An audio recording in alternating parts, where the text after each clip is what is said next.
ലോകത്തിൻ്റെ വഴിയിൽ പോകാതെ ദൈവ വഴിയിൽ മാത്രം സഞ്ചരിക്കുക. ഇടത്തോട്ടോ വലത്തോട്ടോ തിരിയരുത്. അവിടുന്ന് നമ്മുടെ വഴികാട്ടിയായിട്ട് കൂടെയിരിക്കും.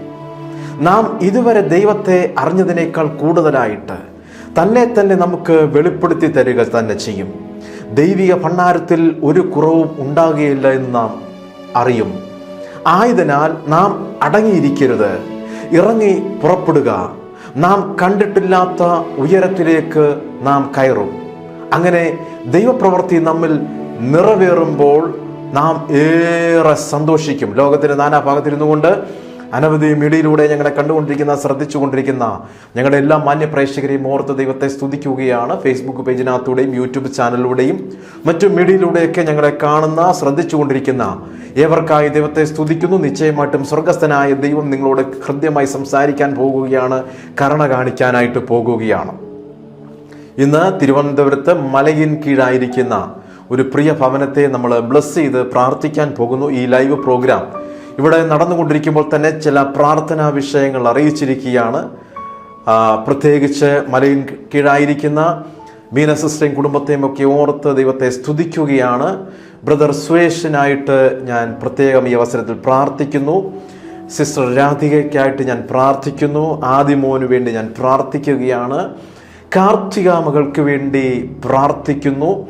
കാർത്തിക മകൾക്ക് മുഖത്തെ അലർജി പൂർണ്ണമായിട്ടും മാറേണ്ടതിന് പ്രാർത്ഥന ചോദിച്ചിരിക്കുകയാണ്. അതുപോലെ തന്നെ പ്രമേഹം മാറിപ്പോകട്ടെ. കൂടാതെ ആദിമോൻ ഈ പ്രിയ മകനായിട്ട് ദൈവത്തെ സ്തുതിക്കുന്നു.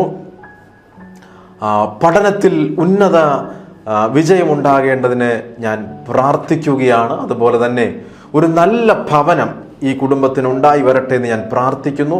അങ്ങനെ ഈ കുടുംബം ദൈവത്താൽ മാന്യരായി തീരട്ടെ. 2025 മുഴുവൻ ദൈവത്തിൻ്റെ അനുകൂലത അമിതമായിട്ട് വെളിപ്പെട്ടു വരട്ടെ എന്ന് ഞാൻ പ്രാർത്ഥിക്കുന്നു. അനേക പ്രാർത്ഥനാ വിഷയങ്ങൾക്ക് ഈ ദിവസങ്ങൾ മറുപടി ഉണ്ടാകട്ടെ. അനേക വാഗ്ദത്ത വിഷയങ്ങൾ പുറത്തു വരട്ടെ എന്ന് ഞാൻ ഈ അവസരത്തിൽ പ്രാർത്ഥിക്കുകയാണ്. സാമ്പത്തികമായിട്ട് അനുഗ്രഹിക്കപ്പെടുമാറാകട്ടെ. എല്ലാ പ്രതികൂല സാഹചര്യങ്ങളും മാറിപ്പോകട്ടെ. രോഗസൗഖ്യം ഉണ്ടാകട്ടെ.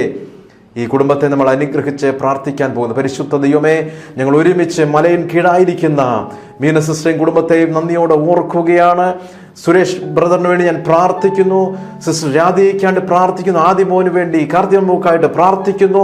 കാർത്തിക മകൾക്ക് മുഖത്തെ അലർജി മാറിപ്പോകട്ടെ. അതുപോലെ തന്നെ പ്രമേഹം മാറിപ്പോകട്ടെ. കൂടാതെ ആദിമോൻ പഠനത്തിൽ ഉന്നത വിജയം ഉണ്ടായി വരട്ടെ എന്ന് ഞാൻ പ്രാർത്ഥിക്കുകയാണ്. അതുപോലെ തന്നെ ഒരു നല്ല ഭവനം ഈ കുടുംബത്തിൽ കൊടുത്തതെയോ മാനിക്കണമേ.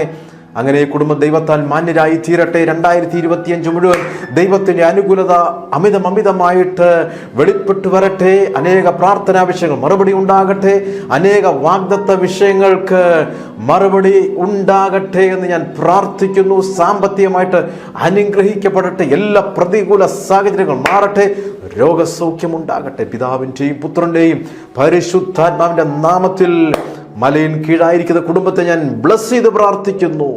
ഈ ഭവനത്തിൽ പാർക്കുന്ന എല്ലാ പ്രിയപ്പെട്ടവരെയും ഞാൻ അനുഗ്രഹിക്കുന്നു. യേശു കർത്താവിൻ്റെ അൻപുള്ള നാമത്തിൽ തന്നെ ആമേൻ. മലയിൻ കീഴിൻ്റെ ദേശത്ത് സ്വർഗസ്ഥനായ ദൈവം നിങ്ങളെ സംരക്ഷിക്കുമാറാകട്ടെ. പ്രാർത്ഥനകൾക്ക് മറുപടി ഉണ്ടാകട്ടെ. തുടർന്ന് കർത്താവിൻ്റെ മാറ്റമില്ലാത്ത വചനത്തെ നമ്മൾ ശ്രവിക്കാൻ പോകുകയാണ്. വളരെ പ്രതീക്ഷയോടെ, വളരെ പ്രാർത്ഥനയോടെ ഏവരെയും ഒരിക്കൽ കൂടെ ഈ ശുശ്രൂഷയിലേക്ക് ഞങ്ങൾ ഹാർദമായി സ്വാഗതം ചെയ്യുന്നു.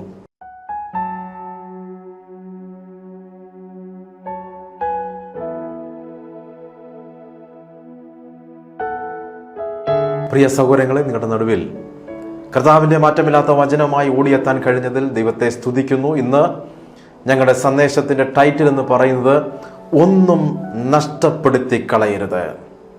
യോഹന്നാന്റെ സുവിശേഷം 6-ാം അധ്യായത്തിൻ്റെ 11 തൊട്ട് 13 വരെയുള്ള വേദഭാഗങ്ങൾ നിങ്ങളും ശ്രദ്ധിക്കുക. പിന്നെ യേശു അപ്പമെടുത്ത് വാഴ്ത്തി ഇരുന്നവർക്ക് പങ്കിട്ടു കൊടുത്തു. അങ്ങനെ തന്നെ മീനും വേണ്ടുന്നിടത്തോളം കൊടുത്തു. 12-ാമത്തെ വാക്യം, അവർക്ക് തൃപ്തിയായ ശേഷം അവൻ ശിഷ്യന്മാരോട് ശേഷിച്ച കഷ്ടം ഒന്നും നഷ്ടമാകാതെ ശേഖരിപ്പീനെന്ന് പറഞ്ഞു. 13-ാമത്തെ വാക്യം, 5 യവത്തപ്പത്തിൽ നിന്ന് ശേഷിച്ച കഷ്ണം അവർ ശേഖരിച്ചു 12 കൊട്ട നിറച്ചെടുത്തു. ഈ വേദഭാഗം അനേക ആവർത്തി വായിച്ചിട്ടുള്ള വേദഭാഗവും അനവധി തവണ നിങ്ങൾ ഇതിനകത്തൂടെയൊക്കെ അനേക തരത്തിലുള്ള മെസ്സേജുകളൊക്കെ കേട്ടിട്ടുണ്ടാകാം. ഇന്ന് ദൈവത്തിൻ്റെ ആത്മാവ് ഞങ്ങളിൽ ഫലമേൽപ്പിച്ചിരിക്കുന്ന ദൂതുകൾ ഞാൻ നിങ്ങളിലേക്ക് കൈമാറാനായിട്ട് പോകുകയാണ്. എഴുതി വയ്ക്കാം. തുടർന്ന് നിങ്ങൾക്ക് ഓരോ പോയിന്റുകളും എഴുതുന്ന പോയിന്റുകൾ അനുഗ്രഹമായി മാറും. ഏകദേശം 30,000 പേർ വേണ്ടിടത്തോളം ഭക്ഷിച്ചു. അപ്പോൾ യേശു കർത്താവ് കണ്ടു, ആളുകൾ തിന്ന് തൃപ്തിയായപ്പോൾ മിച്ചം വന്നത് താഴെ പോച്ചപ്പുറത്ത് മണലിൽ കിടക്കുകയാണ്. ആളുകൾ അതൊക്കെ ചവിട്ടുന്നു. യേശു കർത്താവ് ശിഷ്യന്മാരോട് പറഞ്ഞു, ശിഷ്യന്മാരെ, ആ കഷ്ണങ്ങളെല്ലാം പിറക്കിയെടുക്കുക, ഒന്നും നഷ്ടപ്പെടുത്തി കളയരുത്. ശ്രദ്ധിച്ചാട്ടെ, 30,000 പേർക്ക് നടന്ന് വിളമ്പി ക്ഷീണിച്ച ശിഷ്യന്മാർക്ക് പിന്നെയും ജോലി. അങ്ങനെ അവർ ഇരുന്ന് ഭക്ഷിച്ച സ്ഥലം അരിച്ചു പെറുക്കി ചെറുതും വലുതുമായ കഷ്ണങ്ങൾ പിറക്കി എടുക്കുകയാണ്. പൂഴിമണലിൽ കിടന്ന ആളുകൾ ചവിട്ടിയ ഈ അപ്പക്കഷ്ണങ്ങൾ എന്തിനാണ് പിന്നെയും പിറക്കിയെടുക്കുന്നത്? ഒന്ന്, ഇത് ചവിട്ടിക്കളയാൻ ഉള്ളതല്ല. ഞാൻ ഈ അവസരത്തിൽ ഒരു പ്രധാനപ്പെട്ട പോയിന്റ് പറയാൻ ആഗ്രഹിക്കുന്നു. പ്രാർത്ഥിച്ച് കിട്ടിയ ഒന്നും, പ്രാർത്ഥിച്ച് നേടിയ ഒന്നും, ഉപവസിച്ച് നേടിയെടുത്തത് ഒന്നും നഷ്ടപ്പെടുത്തി കളയരുത്. ഇന്ന് പരിശുദ്ധാത്മാവ് അനേകരോട് ആലോചന അറിയിക്കുകയാണ്. നിങ്ങൾ പ്രാർത്ഥിച്ചു നേടിയത് ഒന്നും നഷ്ടപ്പെടുത്തി കളയരുത്. ഉപവസിച്ച് നേടിയതൊന്നും നഷ്ടപ്പെടുത്തി കളയരുത്. കഷ്ടപ്പെട്ട് ബുദ്ധിമുട്ടി നേടിയെടുത്തതൊന്നും നഷ്ടപ്പെടുത്തി കളയരുത്. ആഹാരം കഴിക്കുമ്പോൾ ഒന്നും നഷ്ടപ്പെടുത്തി കളയരുത്. പച്ചക്കറികളൊന്നും നഷ്ടപ്പെടുത്തി കളയരുത്. വില കൊടുത്തു വാങ്ങിയ കുപ്പിവെള്ളം നഷ്ടപ്പെടുത്തി കളയരുത്. ഒരു പ്രത്യേക നിലവാരത്തിൽ പരിശുദ്ധാത്മാവ് ഇന്ന് നിങ്ങളോട് ആലോചനയായിട്ട് അറിയിച്ചു കൊണ്ടിരിക്കുകയാണ്. നിങ്ങൾ പ്രാർത്ഥിച്ചു നേടിയതൊന്നും നഷ്ടപ്പെടുത്തി കളയരുത്. 2, ഈ അപ്പം നുറുക്കുകൾ നാളെ നിന്നെ ബലപ്പെടുത്താനായിട്ട് ഉപയോഗിക്കും. നാളെ നിനക്ക് ഉപകാരപ്രദമായിട്ട് വരും ഈ പിറക്കിയെടുക്കുന്ന അപ്പം നുറുക്കുകൾ. ഇത് ആർക്കെങ്കിലും കൊടുത്താൽ അവർക്ക് ഉപകരിക്കും. നിങ്ങൾക്ക് ആവശ്യമില്ലാത്തത് ആണെങ്കിലും മറ്റൊരാൾക്ക് പ്രയോജനപ്പെടുന്ന സാധനങ്ങൾ ഒന്നും നഷ്ടമാക്കി കളയരുത്. യേശു കർത്താവ് അതാണ് നമ്മെ പഠിപ്പിക്കുന്നത്. എന്താണ് നമ്മളെ കർത്താവ് പഠിപ്പിക്കുന്നത്? ഒന്നും നഷ്ടപ്പെടുത്തി കളയരുത്. ബുദ്ധിമുട്ടി നേടിയതും നഷ്ടപ്പെടുത്തി കളയരുത്. നിങ്ങൾ അല്ലെങ്കിൽ ശിഷ്യന്മാർ തളർന്നിട്ടുണ്ടാകാം. എന്നാൽ ഈ അപ്പനുറുക്കുകൾ നഷ്ടപ്പെടുത്തി കളയാനുള്ളതല്ല. ശിഷ്യന്മാർ ഓടി നടന്ന് ഈ അനേക ജനത്തെ അപ്പനുറുക്കുകളൊക്കെ കൊടുത്ത് അവരുടെ പ്രവർത്തികൾ ചെയ്തതാണ്. അവർ നന്നേ തളർന്നിട്ടുണ്ടാകാം, ക്ഷീണിച്ചിട്ടുണ്ടാകാം. എന്നാൽ ഈ അപ്പനുറുക്കൾ മറ്റൊരു വീട്ടുകാർക്ക് പ്രയോജനപ്പെടും ആയതിനാൽ പെറുക്കിയെടുക്കുക. കർത്താവരോട് പറഞ്ഞു, ശേഷിച്ചതെല്ലാം പിറക്കിയെടുക്കാൻ പറയുകയാണ്. ഇത് മറ്റുള്ളവർക്ക് പ്രയോജനകരമായി മാറാനായിട്ട് പോകുന്നു. നിങ്ങളുടെ തുണി വയ്ക്കുന്ന അലമാരി ഒന്ന് പരിശോധിക്കുക. ഈ സന്ദേശം കേട്ടുകൊണ്ടിരിക്കുന്ന നിങ്ങളോട് അറിയിക്കട്ടെ, നിങ്ങളുടെ അലമാരി നിങ്ങളൊന്ന് പരിശോധിച്ച് നോക്ക്. അടുത്ത 2 വർഷത്തേക്ക് അത്യാവശ്യമില്ലാത്ത ഡ്രസ്സ് ധാരാളം ഒരുപക്ഷെ ഉണ്ടാകാം.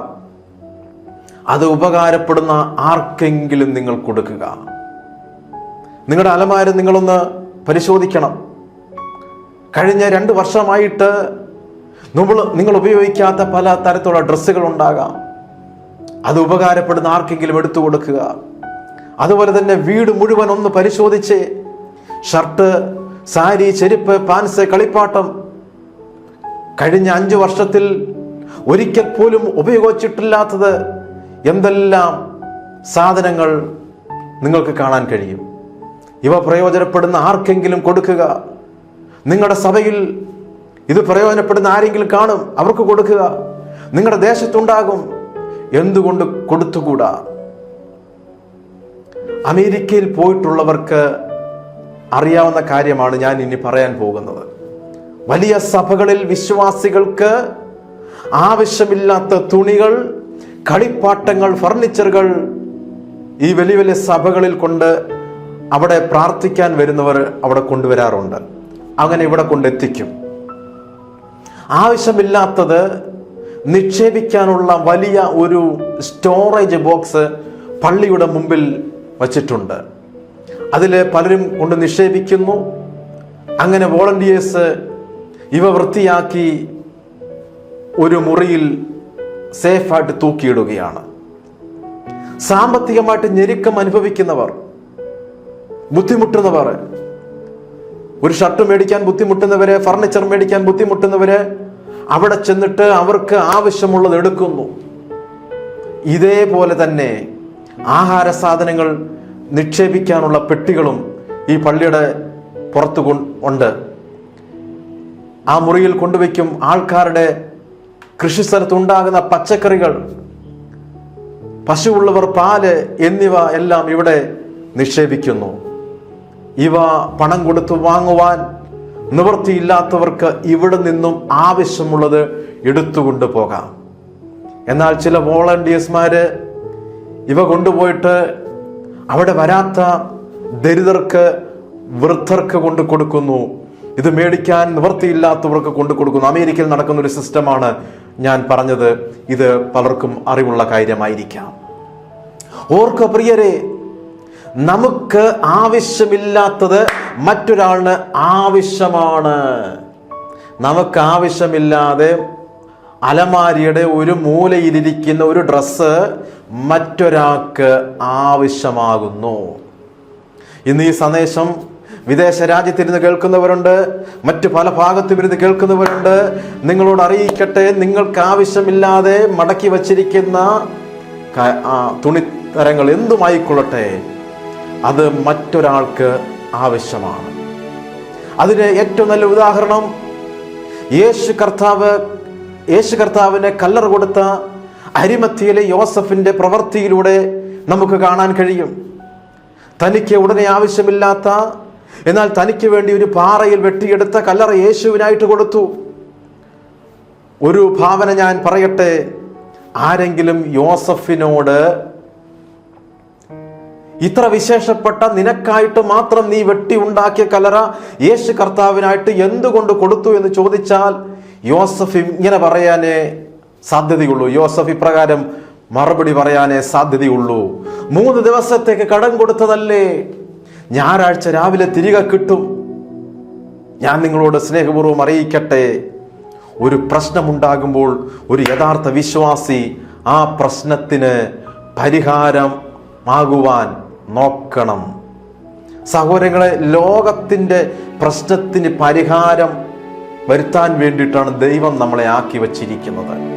സമൂഹത്തിൽ നടക്കുന്ന പ്രശ്നത്തിന് പരിഹാരം കാണാൻ വേണ്ടിയിട്ടാണ് ദൈവം നമ്മളെ അപ്പോയിന്റ് ചെയ്തിരിക്കുന്നത്.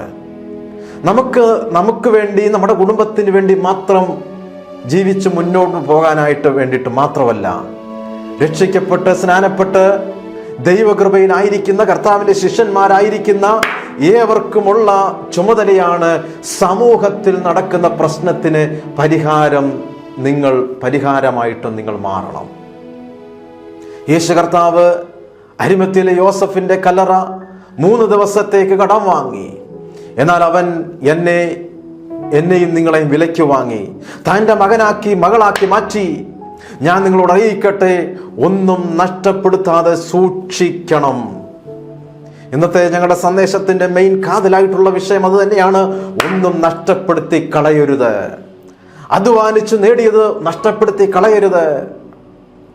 ഒന്നും നഷ്ടമാക്കി കളയരുത്. നാളത്തേതിൽ അത് ആർക്കെങ്കിലുമൊക്കെ പ്രയോജനകരമായിട്ട് മാറും. ആവശ്യക്കാർക്ക് കൊടുക്കണം. നഷ്ടമാക്കാതെ സൂക്ഷിച്ചു വെച്ചിട്ട് ആവശ്യമുള്ളവർക്ക് കൊടുക്കുക. ആവശ്യക്കാർക്ക് പ്രയോജനപ്പെടും.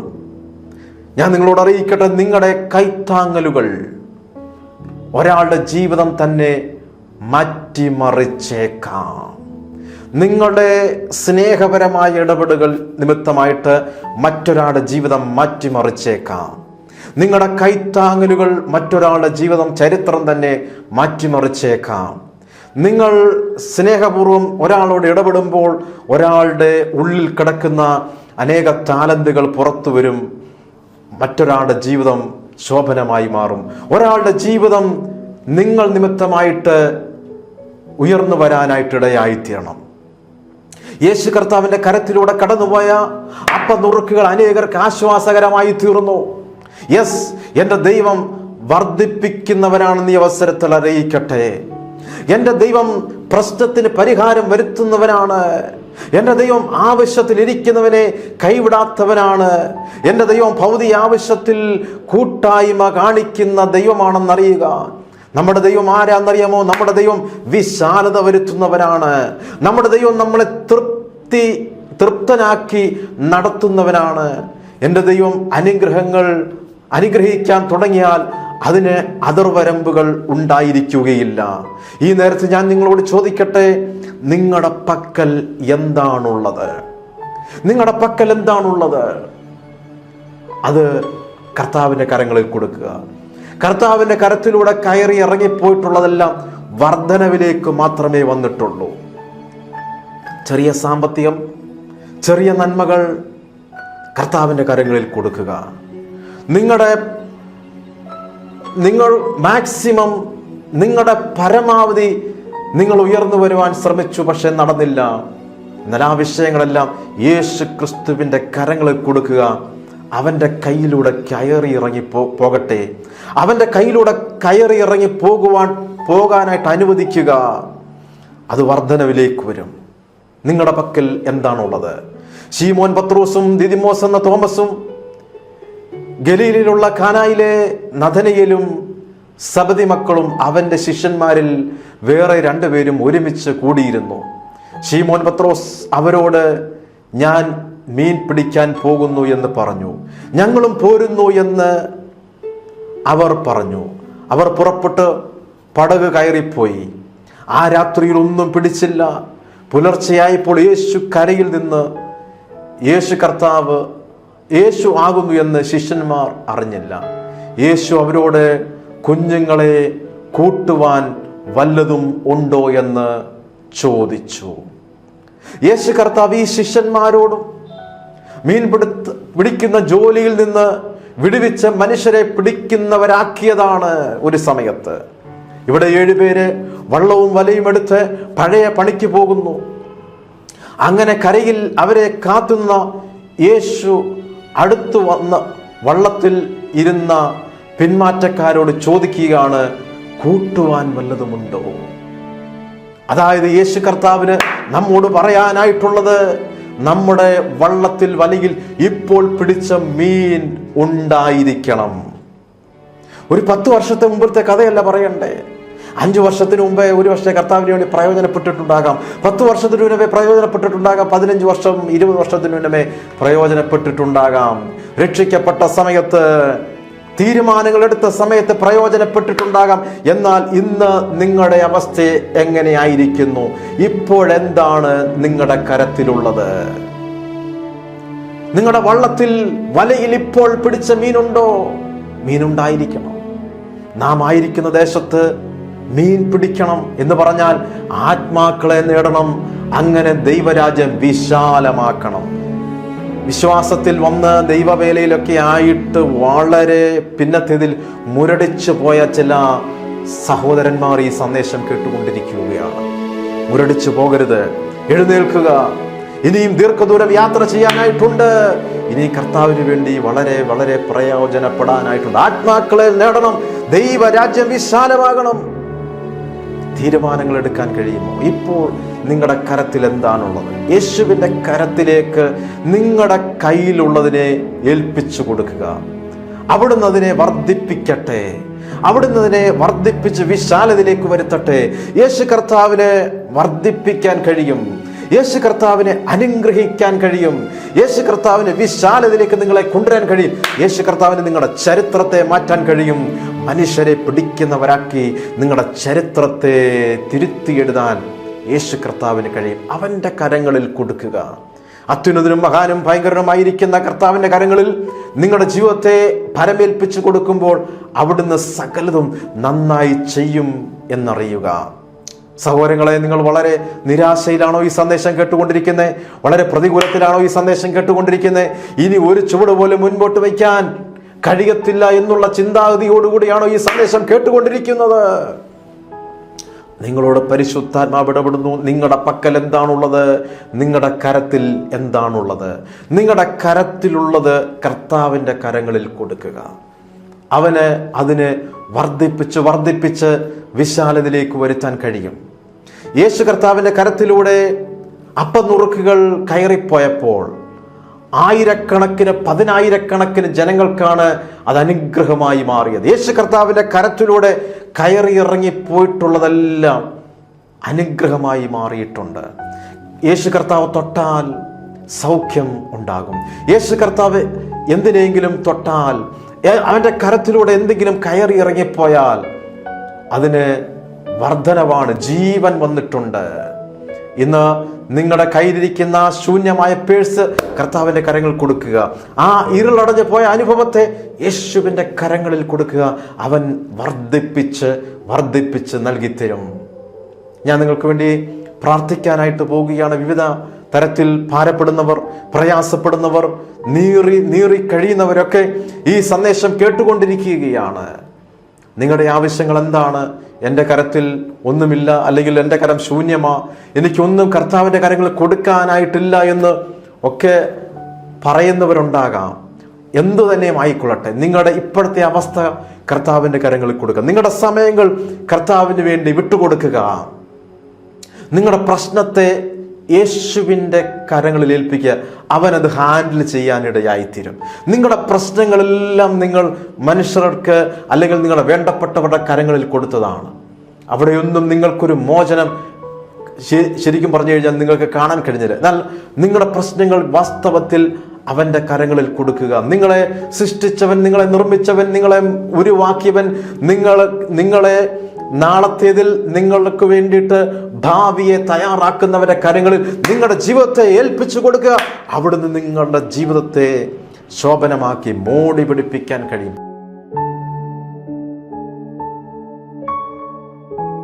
പ്രാർത്ഥിക്കാൻ പോകുകയാണ്. എനിക്കൊരു പ്രാർത്ഥന ആവശ്യമാണെന്ന് അങ്ങനെ ആവശ്യബോധത്തോടെ ആരെങ്കിലും ആയിരിക്കുന്നുണ്ടെങ്കിൽ അങ്ങനെയുള്ളവർക്ക് വേണ്ടി ഈ അവസരത്തിൽ ഞാൻ പ്രാർത്ഥിക്കാനായിട്ട് പോവുകയാണ്. വിശ്വാസത്തോടെ കടന്നു വരിക. ഞാൻ നിങ്ങൾക്ക് വേണ്ടി പ്രാർത്ഥിക്കട്ടെ. പരിശുദ്ധ ദൈവമേ, ഞങ്ങൾ ഒരുമിച്ച് ഞങ്ങളുടെ ജനത്തിന് വേണ്ടി അവസരത്തിൽ ഞാൻ പ്രാർത്ഥിക്കുകയാണ്.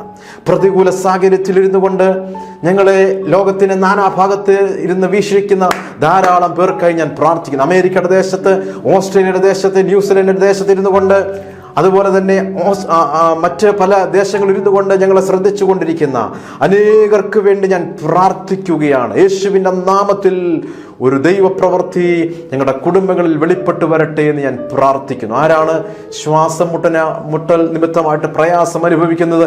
യേശു ക്രിസ്തുവിൻ്റെ അധികാരമുള്ള നാമത്തിൽ ഇപ്പോൾ ഒരു സൗഖ്യം നടക്കട്ടെ എന്ന് ഞാൻ പ്രാർത്ഥിക്കുകയാണ്. അതുപോലെ തന്നെ അടിക്കടി ചെവിക്കകത്ത് വേദനയാൽ ഭാരപ്പെടുന്നവരാരാണ്? യേശു കർത്താവിൻ്റെ നാമത്തിൽ അത്ഭുത വിടുതൽ നടക്കട്ടെ എന്ന് പ്രാർത്ഥിക്കുന്നു. ആരാണ് പരീക്ഷയിൽ മാർക്ക് കുറഞ്ഞിട്ട് പ്രയാസപ്പെട്ട് നിരാശയോടെ ആയിരിക്കുന്നത്? കഴിഞ്ഞ ദിവസം റിസൾട്ട് വന്നു, എന്നാൽ വേണ്ടവണ്ണം പ്രതീക്ഷിച്ചതിൻ്റെ അത്രയും നിങ്ങൾക്ക് ഉയരാൻ കഴിഞ്ഞില്ല, സ്കോർ നിങ്ങൾക്ക് ലഭിച്ചിട്ടില്ല.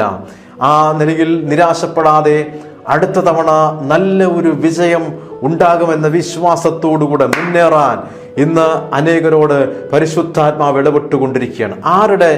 ആരുടെ ആണ് വീട് പണി മുടങ്ങിക്കിടക്കുന്നത്? യേശു കർത്താവിൻ്റെ നാമത്തിൽ ഒരു ദൈവപ്രവൃത്തി നിങ്ങളിൽ സംഭവിക്കട്ടെ എന്ന് ഇപ്പോൾ ഞാൻ പ്രാർത്ഥിക്കുകയാണ്. പിതാവിൻ്റെയും പുത്രൻ്റെയും പരിശുദ്ധാത്മാവിൻ്റെ നാമത്തിൽ ഞാൻ പ്രാർത്ഥിക്കുന്നു.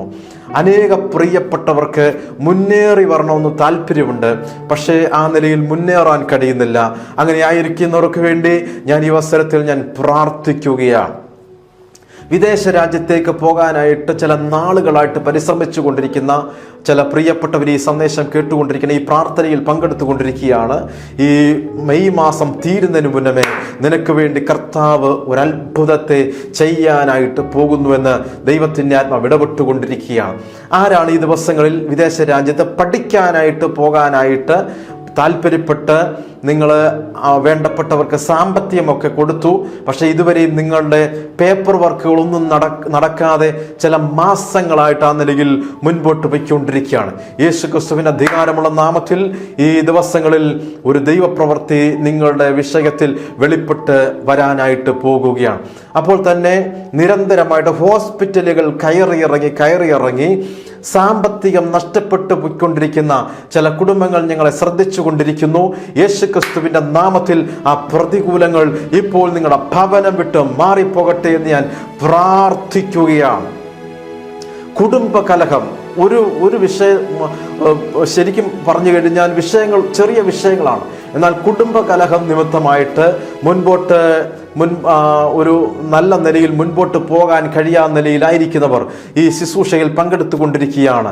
യേശു ക്രിസ്തുവിന്റെ അധികാരമുള്ള നാമത്തിൽ നിങ്ങളെ വല്ലാതെ അലട്ടുന്ന പ്രതികൂലങ്ങൾ ഇപ്പോൾ മാറിപ്പോകട്ടെ എന്ന് ഞാൻ പ്രാർത്ഥിക്കുന്നു. ആ പൈശാചിക ശക്തികൾ യേശുവിന്റെ നാമത്തിൽ മാറിപ്പോകട്ടെ. അപ്പോൾ തന്നെ ഇടയ്ക്കിടയ്ക്ക് ഷോൾഡറിന്റെ ഭാഗത്ത് വേദന പോലെ വന്ന് ഭാരപ്പെടുന്നവരാരാണ്?